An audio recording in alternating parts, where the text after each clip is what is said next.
Ambrose Powell Hill, Jr. was a Confederate Army general who was killed in the American Civil War, a native Virginian. Hill was a career United States Army officer who had fought in the Mexican-American War and Seminole Wars prior to joining the Confederacy. After the start of the American Civil War, he gained early fame as the commander of the Light Division in the 7 Days Battles and became one of Stonewall Jackson's ablest subordinates, distinguishing himself in the 1862 battles of Cedar Mountain, Second Bull Run, Antietam, and Fredericksburg. Following Jackson's death in May 1863 at the Battle of Chancellorsville, Hill was promoted to lieutenant general and commanded the 3rd Corps of Robert E. Lee's Army of Northern Virginia, which he led in the Gettysburg Campaign and the fall campaigns of 1863.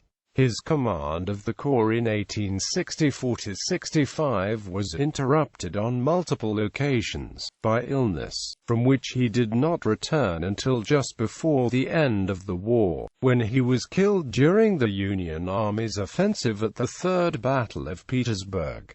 Hill is usually referred to as A.P. Hill, to differentiate him from another unrelated Confederate general, D.H. Hill. Early life and education. Hill, known to his family as Powell, was born in Culpeper, Virginia, the 7th and final child of Thomas and Fanny Russell Baptist Hill. Powell was named for his uncle, Ambrose Powell Hill, who served in both houses of the Virginia legislature, and Captain Ambrose Powell, an Indian fighter, explorer, sheriff, legislator, and close friend of President James Madison. Hill was nominated to enter the United States Military Academy in 1842, in a class that started with 85 cadets. He made friends easily, including such prominent future generals as Darius N. Couch, George E. Pickett, Jesse L. Reno, George Stoneman, Truman Seymour, Cadmus M. Wilcox, and George B. McClellan. His future commander, Thomas J. Jackson, was in the same class, but the two did not get along. Hill had a higher social status in Virginia and valued having a good time in his off hours, whereas Jackson scorned levity and practiced his religion more fervently than Hill could tolerate. In 1844, Hill returned from a furlough with the case of gonorrhea, medical complications from which caused him to miss so many classes that he was required to repeat his 3rd year. Reassigned to the class of 1847, he made new friendships, in particular with Henry Heath and Ambrose E. Burnside. He graduated in 1847, ranking 15th of 38. He was appointed to the 1st U.S. Artillery as a brevet 2nd lieutenant. He served in a cavalry company during the final months of the Mexican-American War, but fought in no major battles. After some garrison assignments along the Atlantic seaboard, he served in the Seminole Wars, again arriving near the end of the war and fighting various minor skirmishes. He was promoted to 1st lieutenant in September 1851. Career. From 1855 to 1860, Hill was employed on the United States' Coastal Survey. He was once engaged to Ellen B. Marcy, the future wife of Hill's West Point roommate George B. McClellan, before her parents pressured her to break off the engagement, although he felt no ill will about the affair afterward. During the war, a rumor spread that Hill always fought harder if he knew McClellan was present with the opposing army, because of Ellen's rejection. On July 18, 1859, he married Kitty Morgan McClung, a young widow, thus becoming the brother-in-law of future Confederate cavalry generals John Hunt Morgan and Basil W. Duke. American Civil War. Early months. On March 1, 1861, just before the outbreak of the Civil War, Hill resigned his U.S. Army commission. After Virginia seceded, he was appointed colonel of the 13th Virginia Infantry Regiment. The 13th Virginia was one of the regiments in Brig. Gen. Joseph E. Johnston's army that were transported by railroad as reinforcements to the First Battle of Bull Run, but Hill and his men were sent to guard the Confederate right flank near Manassas and saw no action during the battle. Hill was promoted to brigadier general on February 26, 1862, and command of a brigade in the Army of the Potomac Light Division. In the Peninsula Campaign of 1862, Hill performed well as a brigade commander at the Battle of Williamsburg, where his brigade blunted a Union attack, and was promoted to major general and division command on May 26. Hill's division initially formed part of James Longstreet's command. His division did not participate in the Battle of Seven Pines, the battle in which Joseph E. Johnston was wounded and replaced in command of the Army of Northern Virginia by Robert E. Lee. June 1 was the first day that Hill began using a nickname for his division, the Light Division. This contradictory name for the largest division in all of the Confederate armies may have been selected because Hill wished his men to have a reputation for speed and agility. One of Hill's soldiers wrote after the war, "The name was applicable, for we often marched without coats, blankets, knapsacks, or any other burdens except our arms and haversacks, which were never heavy and sometimes empty." Hill launched multiple attacks throughout the 7 days battles, including at Mechanicsville, Gaines's Mill, and Glendale. His division was held in reserve at Malvern Hill. Following the campaign, Hill became involved in a dispute with James Longstreet over a series of newspaper articles that appeared in the Richmond Examiner. Relations between them deteriorated to the point that Hill was placed under arrest and Hill challenged Longstreet to a duel. In July, Lee decided to send Hill and his division to reinforce the 2nd Corps, under the command of Stonewall Jackson, who was at Gordonsville, Virginia, to keep watch on the Army of Virginia. At the Battle of Cedar Mountain on August 9, Hill launched a counterattack that stabilized the Confederate left flank, preventing it from being routed. 3 weeks later, at the Second Battle of Bull Run, Hill was placed on the Confederate left along the unfinished railroad cut and held it against repeated Union attacks. During the campaign, Hill became involved in several minor disputes with Jackson concerning Jackson's marching orders to Hill. Hill's performance at Antietam was particularly noteworthy. While Lee's army was enduring strong attacks by the Army of the Potomac outside Sharpsburg, Maryland, Hill's Light Division had been left behind to process Union prisoners at Harper's Ferry. Responding to an urgent call for assistance from Lee, Hill marched his men at a grueling pace and reached the battlefield just in time to counterattack a strong forward movement by the Corps of March, Gen. Ambrose Burnside, which threatened to destroy Lee's right flank. Hill's arrival neutralized the threat, bringing an end to the battle with Lee's army battered but undefeated. Hours after the battle, Hill told an inquisitive major that Burnside owed him $8,000. During the retreat back to Virginia, he had his division push back a few regiments from the Union 5th Corps. At the Battle of Fredericksburg in December 1862, Hill was positioned near the Confederate right along a ridge. Because of some swampy ground along his front, there was a 600-yard gap in Hill's front line, and the nearest brigade behind it was nearly a quarter-mile away. The dense vegetation prevented the brigade commander from seeing any Union troops advancing on his position. During the battle, March, Gen. George Meade's division routed 2 of Hill's brigades and part of a 3rd.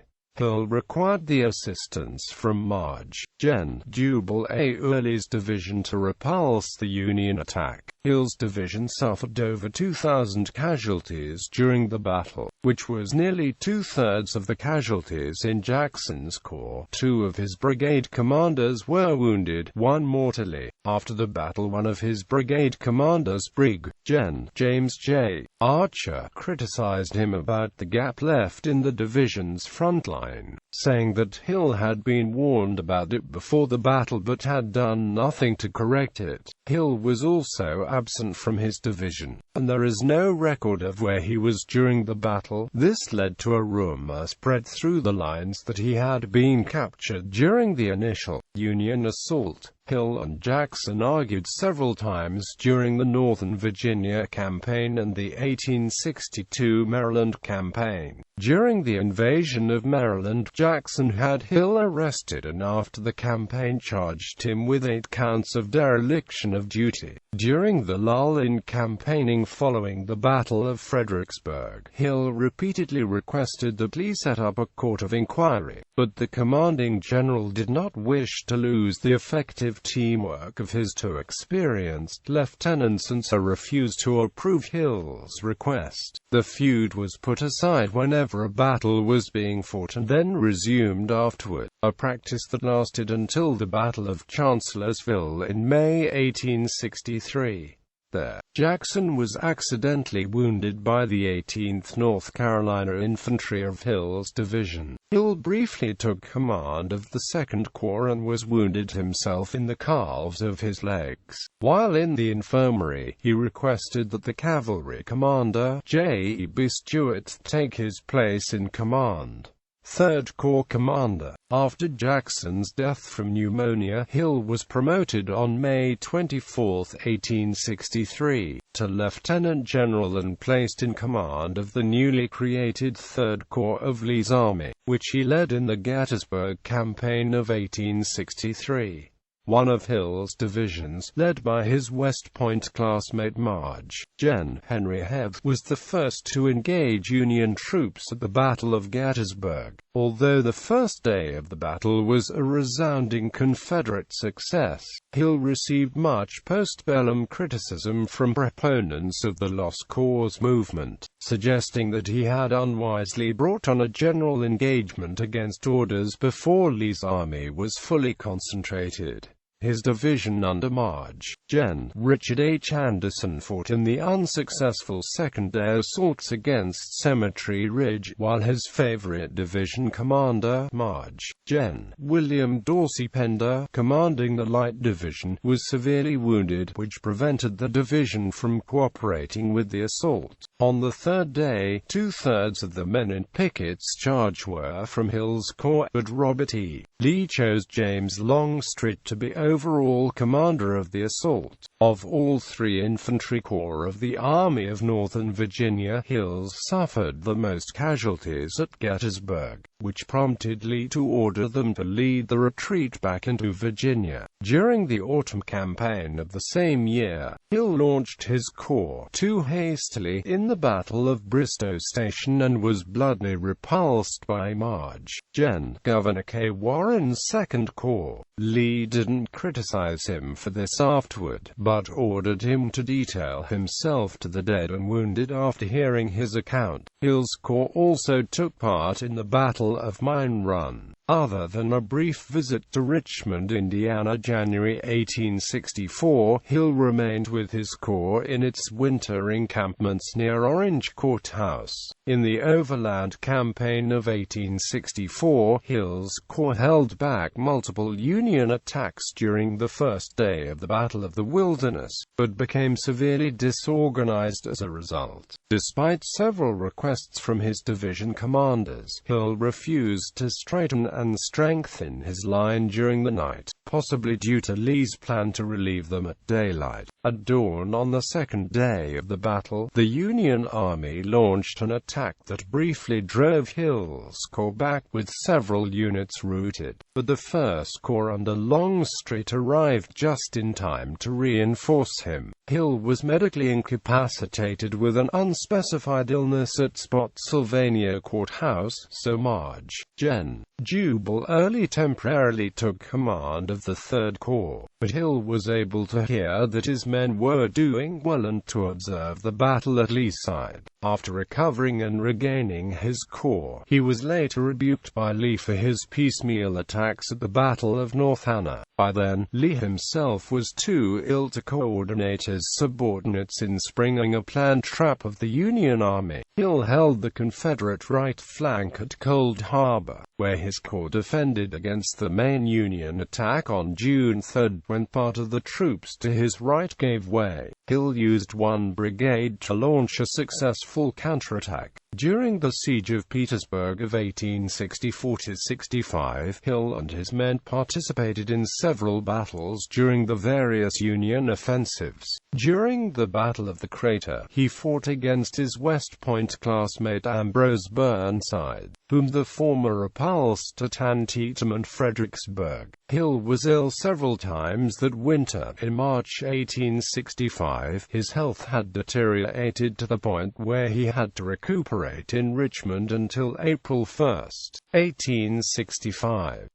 Hill had said he had no desire to live to see the collapse of the Confederacy, and on April 2, 1865, he was shot dead by a Union soldier, Corporal John W. Mock of the 138th Pennsylvania, as he rode to the front of the Petersburg lines, accompanied by one staff officer. The .58 caliber bullet sliced off Hill's left thumb before piercing through his heart and exiting the back. His body was recovered by the Confederates shortly afterward. His family had hoped to take Hill to Richmond for burial, but the city's capture by Union forces caused him to be buried in Chesterfield County. In February 1867, his remains were reinterred in Hollywood Cemetery in Richmond. During the late 1880s, several former comrades raised funds for a monument to Hill in Richmond. Hill's remains were transferred to the base of the monument when it was dedicated on May 30, 1892. When Lee heard of Hill's death, he tearfully uttered, "He is now at rest, and we who are left are the ones to suffer." Analysis.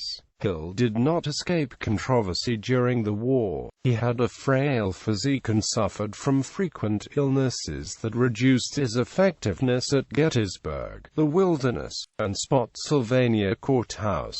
Some analysts consider Hill an example of the Peter Principle. Although he was extremely successful commanding his famed Light Division, he was less effective as a corps commander. Historian Larry Tagg described Hill as always emotional, so high-strung before battle that he had an increasing tendency to become unwell when the fighting was about to commence. Quote, "This tendency was to some extent balanced by the implied combative attitude that he displayed. He often donned a red calico hunting shirt when a battle was about to start, and the men under his command would pass the word, 'Little Powell's got on his battle shirt,' and begin to check the weapons." Hill was affectionate with the rank-and-file soldiers, and one officer called him the most lovable of all Lee's generals. Quote, "Although it was said that his manners were courteous as almost to lack decision, his actions were often impetuous, and did not lack decision, but judgment." Nevertheless, Hill was one of the war's most highly regarded generals on either side. When Hill was a Major General, Robert E. Lee read that he was the best at that grade in the Army.